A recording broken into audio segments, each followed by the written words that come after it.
She can walk across. She got the. But she can. All right, we are back with everybody's favorite series, is where we go and try and find the best Pokopia builds. And yo, this little fairy thing by Zoe Bean, the thumbnail is sick. So I stopped editing and doom scrolling because I really like our builds and I needed an excuse to take a break. So here we go. A fairy village in Pokopia, so I finally did it. It's a magical place built on water. Enjoy a step-by-step tutorial where I'll show you a few She built this on water? I know you lying. I know you lying. tricks and building hacks you might not even know yet. A layered houses system, hidden paths, and a lot of magical details. But first, if you love cozy and so many ideas. So, I picked a pretty large area for this build, right next to some of my other projects in Pallet Town. We're going to need a lot of space, because this entire village will sit on top of a natural lake. So yes, we'll be flooding everything later. Let's start by building a platform 3 blocks above the ground. We want everything elevated, because later we'll add water and more elements underneath. This platform is 13 by 9 blocks. Once that's done, we place our first leaf cottage right in the center. I'm just gonna play it. I don't want this to feel like a prefab at all, so we're adding extra architectural details to completely transform it. The whole build is going to be very magical, with lots of floral elements, mostly in pink tones. Don't worry too much about the bushes I'm placing right now. We'll swap them later with softer pink shades. Yeah, hey, I like that, Zoe. Hey, she came out and said it. Yeah, this is a prefab, but y'all not even gonna realize it's a prefab after I finish unprefabbing it. That's strong, man. Now let's recolor the house by asking Smeargle to paint it. I'm keeping the roof of this house green, so it blends nicely with the trees later on.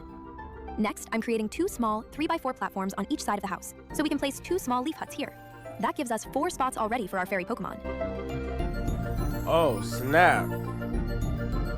Oh, she gonna put the thing right there? Oh, that's sick. You, hey, yo.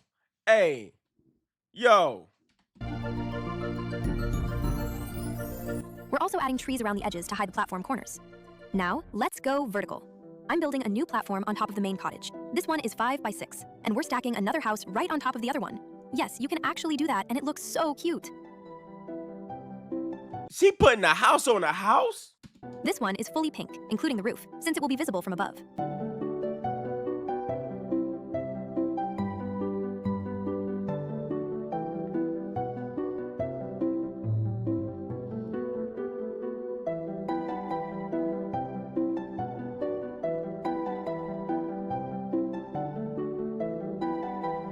The energy blocks are visible for now, but we'll hide them later with trees and natural elements. And now, the most come on, Zoe. Satisfying part. We flood everything. I'm creating 2 small waterfalls right in front of the leaf huts. This makes everything feel way more natural and a lot more magical. Yo!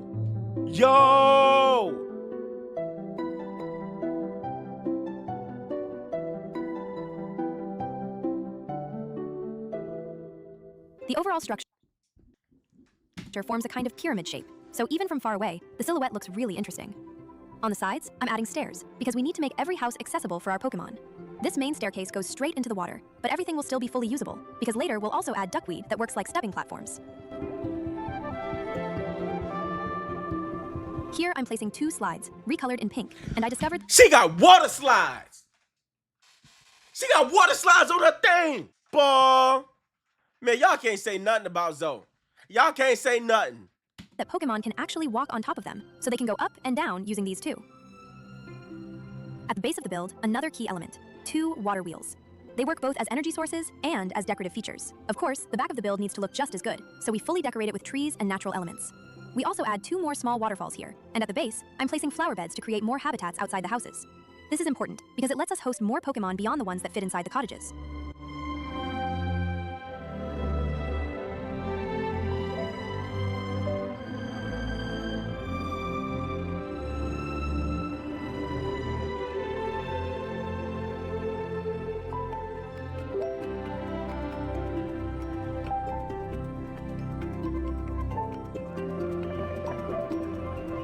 Let's decorate the water surface as well.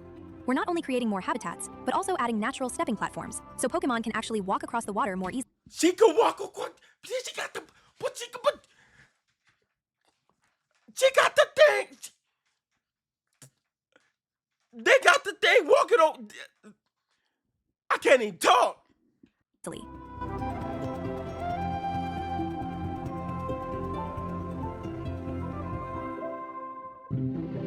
Dog. They get. Now, I recolored She got the people. She got the Pokemon walking on water. these glowing orbs into pink, and they create such a beautiful, magical atmosphere. Quick test. As you can see, Pokemon can easily reach the houses. I'm moving some of my fairy Pokemon into the habitats around the build. And of course, Queen Gardevoir gets her own special spot on top. And here it is. The finished fairy village. I love the color palette, and it works perfectly for fairy Pokemon. Watching them interact with the space is honestly my favorite part, especially the smaller ones. Look at them hopping around. I hope you enjoyed this build. I think the next one might be a fire Pokemon village, since so many of you are asking for some ideas. Remember, this one was chosen by you in the comments, so keep... Dang. Big ups, G. That's cold, bro. That's cold, dog. That's cold.